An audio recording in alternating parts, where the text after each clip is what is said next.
আসসালামু আলাইকুম। প্রিয় দর্শক, অন্য মঞ্চের আলাপ চাইতায় আপনাদের সকলকে আমন্ত্রণ জানাচ্ছি। হচ্ছেটা কি হচ্ছেটা কি কোন প্রসঙ্গে? যে হাজার হুঙ্কার, ভারতের হুঙ্কার কিংবা বাংলাদেশের জনগণ সংক্ষুব্ধ, তারপরেও বর্তমান বন্দোবস্ত কিছু কিছু সেন্সিটিভ ইস্যু থেকে পিছু হটছে না।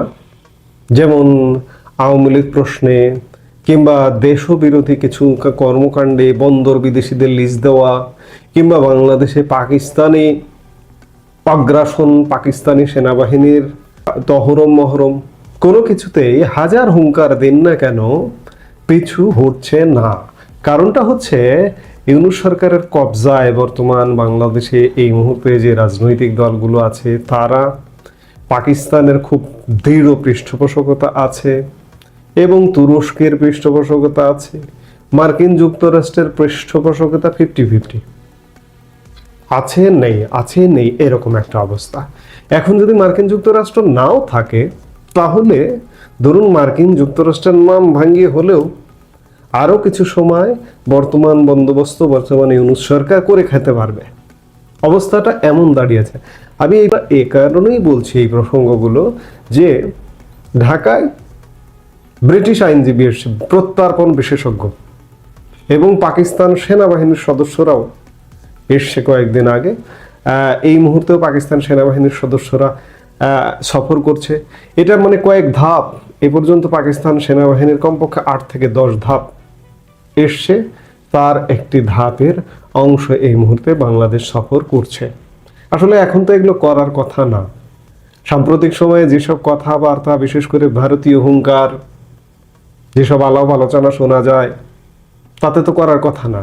কিন্তু শেষ পর্যন্ত এদের শেষ চেষ্টা দিয়ে হলেও এরা এদের মতো কাজ করবার চেষ্টা করবে। এর আগে 2001-06 আমলেও ভারত বাংলাদেশ নিয়ে নানান অবজেকশনের কথা জানিয়েছিল, কথা বলতো যে আপনারা এটা করছেন, ওটা করছেন, আমাদের 7 সিস্টার্সকে অস্থির করবার চেষ্টা করছেন। সেই সময়ের প্রধানমন্ত্রী বেগম খালেদা জিয়াকেও অনেকবার সতর্ক করেছে, কিন্তু তারপরেও সেই সময়ের সরকার শোনেনি, অস্থির করবার চেষ্টা করেছে। আপনারা জানেন সবচেয়ে বড় ঘটনা 10 ট্রাক অস্ত্র বাংলাদেশে, এবং এই অস্ত্রগুলা 7 সিস্টার্সে যেত বাংলাদেশ হয়ে, এবং 7 সিস্টার্সের বিচ্ছিন্নতাবাদীদের অন্যতম অভয়ারণ্য আশ্রয়কেন্দ্র হয়ে উঠেছিল বাংলাদেশ। সেই সময়ের সরকার কিন্তু কোনো কর্ণপাত করেনি। এখনকার সরকারও আসলে কর্ণপাত করছে না, যার কারণে অহরহ এই ঘটনাগুলো ঘটছে। গতকালকে ভারতীয় গণমাধ্যম নর্থ ইস্ট নিউজ একটি সংবাদ দিয়েছে যে সাবেক প্রধানমন্ত্রী শেখ হাসিনা ও সাবেক স্বরাষ্ট্রমন্ত্রী আসাদুজ্জামান খান কামালের বিরুদ্ধে আন্তর্জাতিক অপরাধ ট্রাইব্যুনাল আইসিটি মৃত্যু দণ্ডাদেশ পরবর্তী আইনি প্রক্রিয়া সহায়তা করতে ঢাকায় এসেছেন 2 ব্রিটিশ আইনজীবী। প্রধান উপদেষ্টা ডক্টর মোহাম্মদ ইউনূসের নেতৃত্বাধীন অন্তর্বর্তী সরকার শেখ হাসিনাকে ভারত থেকে দেশে ফিরিয়ে আনার প্রত্যর্পণ উদ্যোগ গ্রহণ করায় এই আইনজীবীদের আগমন বিশেষ গুরুত্ব বহন করছে। এই আইনজীবীরা প্রত্যর্পণ বিশেষজ্ঞ। গত 19 নভেম্বর এমিরেটস এয়ারলাইন্সের একটি ফ্লাইট নম্বর EK586 দুবাই হয়ে ঢাকায় পৌঁছান ব্রিটিশ আইনজীবী টবি ক্যাডম্যান ও আনাস্তাসিয়া মেদোভেদেস্কায়া। আন্তর্জাতিক অপরাধ ও মানবাধিকার আইন বিশেষজ্ঞ টবি ক্যাডম্যান আইসিটির চিফ প্রসিকিউটরের বিশেষ উপদেষ্টা হিসেবে কাজ করছেন। তিনি এর আগেও বাংলাদেশে কয়েকবার এসেছেন। তিনি লন্ডন ভিত্তিক দ্য গুইলিকা গ্রুপের সহ প্রতিষ্ঠাতা এবং প্রত্যর্পণ, সন্ত্রাসবাদ ও মানবাধিকার আইনে অভিজ্ঞ। অন্যদিকে আনাস্তাসিয়া মেদোভেস্কায়া আন্তর্জাতিক অপরাধ ও প্রত্যর্পণ মামলায় বিশেষ পারদর্শী। তিনি এর আগে রাশিয়ার হয়ে আন্তর্জাতিক বিচার আদালতে পরামর্শক হিসেবে কাজ করেছেন। তাদের এই সফর শেখ হাসিনার প্রত্যর্পণ প্রক্রিয়া এবং ট্রাইব্যুনালের কার্যক্রমকে আরও শক্তিশালী করবে বলে ধারণা করা হচ্ছে। শেখ হাসিনার প্রত্যর্পণ নিয়ে সরকার বেশ কাজ করছে, ভারতকে বার্তা দিয়েছে, ব্রিফ করে বার্তা দিয়েছে। চিঠির ব্যাপারে এখনো পর্যন্ত সুস্পষ্ট কোনো বার্তা দেয়নি যে চিঠিটা আসলে দেওয়া হয়েছে কিনা। দেওয়া হয়নি, আমরা যেটি জানি এ ব্যাপারে বাংলাদেশের পররাষ্ট্র মন্ত্রণালয়কে আমরা একটু চুপ থাকতে দেখছি। গত বৃহস্পতিবারেও একটি ব্রিফ করেছে, সেই ব্রিফে আমরা চুপ থাকতে দেখেছি, সেটি নিয়ে আমরা আলাপ করেছি। একটু উচ্চবাচ্যটা কম, কিন্তু অন্যদিকে প্রস্তুতি চলছে। ব্রিটিশ আইনজীবীদের আগমনের সমসাময়িক সময়ে দিল্লির সঙ্গে ঢাকার নিরাপত্তা সংক্রান্ত গুরুত্বপূর্ণ বৈঠক অনুষ্ঠিত হয়েছে। যে সময় এরা এসছে ব্রিটিশ আইনজীবীরা 19 তারিখে, ঠিক সেই সময় ঢাকার জাতীয় নিরাপত্তা উপদেষ্টা দিল্লি সফর করছিলেন। সেই দিনই 19 তারিখেই দিল্লির সঙ্গে তার বৈঠক ছিল, দিল্লির জাতীয় নিরাপত্তা উপদেষ্টা অজিত দোভালের সঙ্গে, এবং পরবর্তীতে কলম্বো সিকিউরিটি কনক্লেভে যোগ দেন জাতীয় নিরাপত্তা উপদেষ্টা খলিলুর রহমান, এবং তিনি 18 নভেম্বর পৌঁছেছিলেন। কনক্লেভটি আনুষ্ঠানিকভাবে 20 নভেম্বর অনুষ্ঠিত হলেও প্রাপ্ত তথ্য মতে খলিলুর রহমান 19 নভেম্বর ভারতের জাতীয় নিরাপত্তা উপদেষ্টা অজিত দোভালের সঙ্গে একান্তে বৈঠক করেন। বৈঠকে ভারতের পক্ষে বেশ কিছু নিরাপত্তা উদ্বেগের কথা জানানো হয়। এর মধ্যে রয়েছে সাজাপ্রাপ্ত জঙ্গিদের কারাগার থেকে আগাম মুক্তি, ভারত বাংলাদেশ সীমান্তে বিশেষ করে উত্তরাঞ্চলে সন্দেহভাজন চরমপন্থীদের আস্তানা এবং বাংলাদেশে মৌলবাদী কার্যক্রম উত্থান। এর আগে গত 14 থেকে 17 অক্টোবর ভারতীয় মিলিটারি ইন্টেলিজেন্সের একটি উচ্চপদস্থ দল বাংলাদেশ সফর করে। মেজর জেনারেল পদমর্যাদার কর্মকর্তার নেতৃত্বে ওই দলটি সেনাপ্রধান জেনারেল ওয়াকারুজ্জামান সহ শীর্ষ সেনা কর্মকর্তাদের সাথে সাক্ষাৎ করে। তবে সেনাবাহিনী তাদের অফিসিয়াল কোনো পেজ, ওয়েবসাইটে এই যে সাক্ষাৎকার, এই সাক্ষাৎ প্রকাশ করেনি। আর তারা লালমনিরহাট, ঠাকুরগাঁও, সৈয়দপুর, নীলফামারীর মতো সীমান্ত সংলগ্ন এলাকাগুলো আকাশপথে পরিদর্শন করেন। তবে ভারতীয় দলটির সাথে বাংলাদেশ সেনাবাহিনীর 10ম পদাতিক ডিভিশনের জিওসি সাক্ষাৎ করেননি বলে জানা গেছে। 10ম পদাতিক ডিভিশন মানে কক্সবাজারের রামু, চট্টগ্রাম বিভাগের 2টি পদাতিক ডিভিশনের একটি। এই রামুতেও ভারতীয় সেনাবাহিনীর দলটি গিয়েছিল, কিন্তু সেখানকার জিওসি ভারতীয় দলের সাথে সাক্ষাৎ করেননি। সফরকালে ভারতীয় দলটি বাংলাদেশ কর্তৃপক্ষের কাছে একটি ডোসিয়ার বা নথি হস্তান্তর করে, যেখানে ভারতের নিরাপত্তা শঙ্কার তালিকা এবং চরমপন্থী কার্যক্রমে যুক্ত সন্দেহভাজন বাংলাদেশি নাগরিকদের নাম উল্লেখ করা হয়েছে। ভারতের সঙ্গে নিরাপত্তা আলোচনার পাশাপাশি পাকিস্তানের সঙ্গেও বাংলাদেশের সামরিক পর্যায়ের যোগাযোগ লক্ষ্য করা গেছে। 21 নভেম্বর, আমি আজকেও আরেকটা ভিডিওতে বলেছি, 21 নভেম্বর সেনাকুঞ্জে সশস্ত্র বাহিনী দিবসের অনুষ্ঠানে পাকিস্তান সেনাবাহিনীর 5 জন কর্মকর্তা উপস্থিত ছিলেন। একই দিনে পাকিস্তান থেকে ঢাকায় আসেন দেশটির হেভি ইন্ডাস্ট্রি স্টকসিল HITর chairman lieutenant general Shafiqullah Khattak. পাকিস্তানের প্রতিরক্ষা সামগ্রী উৎপাদনের এই শীর্ষ কর্মকর্তা পূর্বে ISI এর ডিজি অ্যানালাইসিস হিসেবে দায়িত্ব পালন করেছেন। শেখ হাসিনার বিচার প্রক্রিয়া, ভারতের নিরাপত্তা উদ্বেগ এবং পাকিস্তানের সঙ্গে নতুন করে সামরিক যোগাযোগের এই ত্রিমুখী ঘটনাপ্রবাহ দক্ষিণ এশিয়ার ভূ রাজনীতিতে বাংলাদেশের বর্তমান অবস্থানকে অত্যন্ত তাৎপর্যপূর্ণ করে তুলেছে।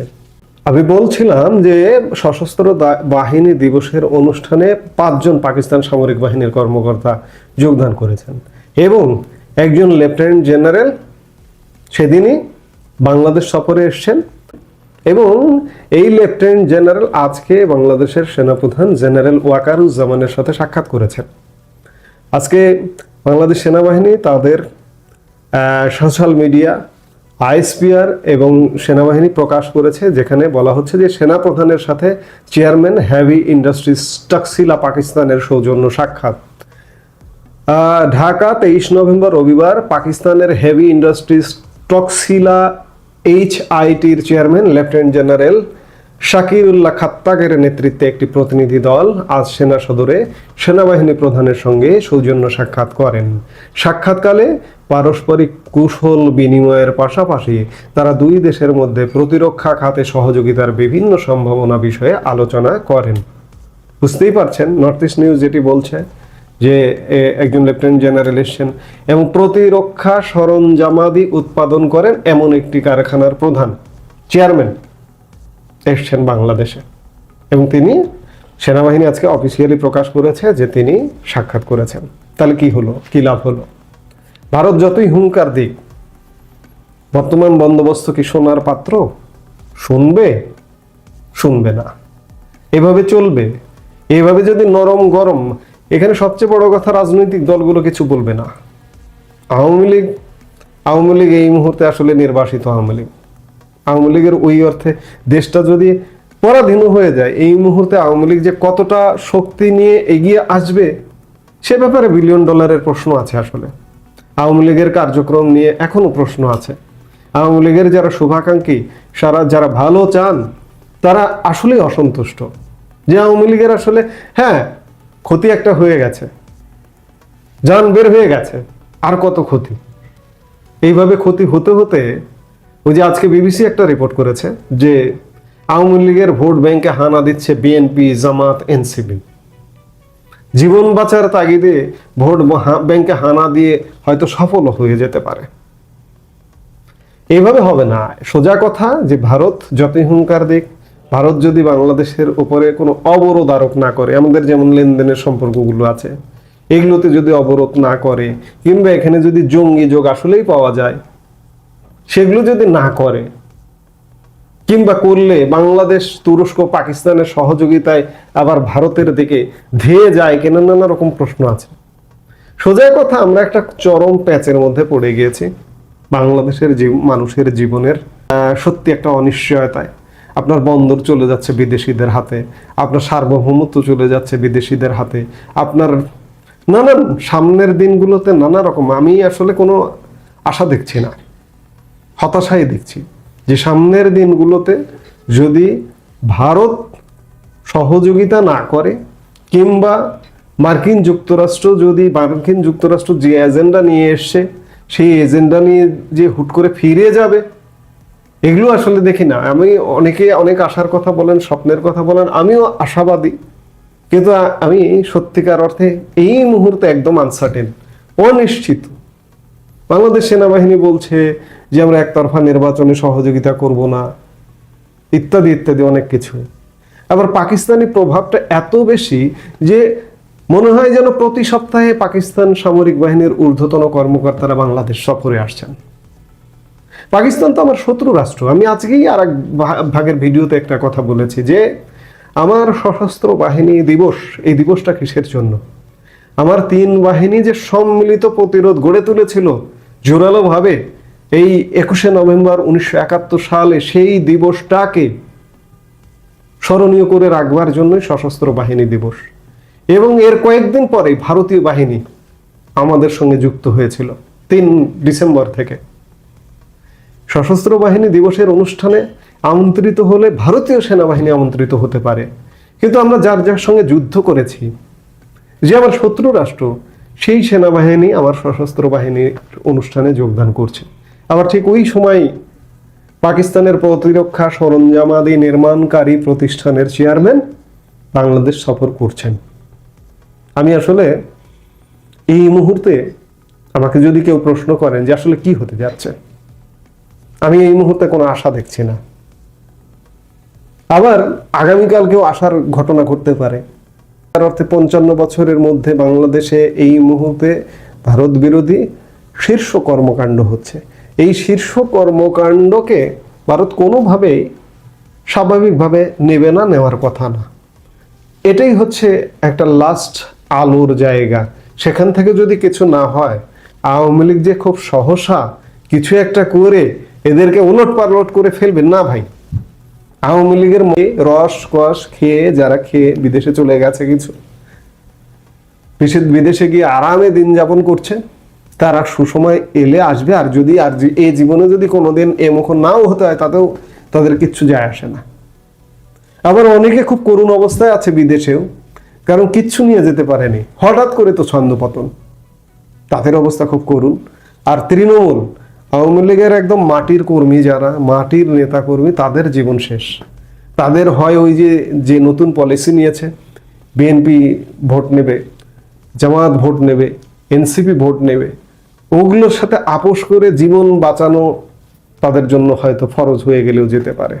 আমি সত্যিকার অর্থে এই মুহূর্তে আজকে 23শে নভেম্বর সন্ধেবেলা যদি আমাকে বলেন যে কোনো একটা আশা আছে, আমি বলবো আশা নেই।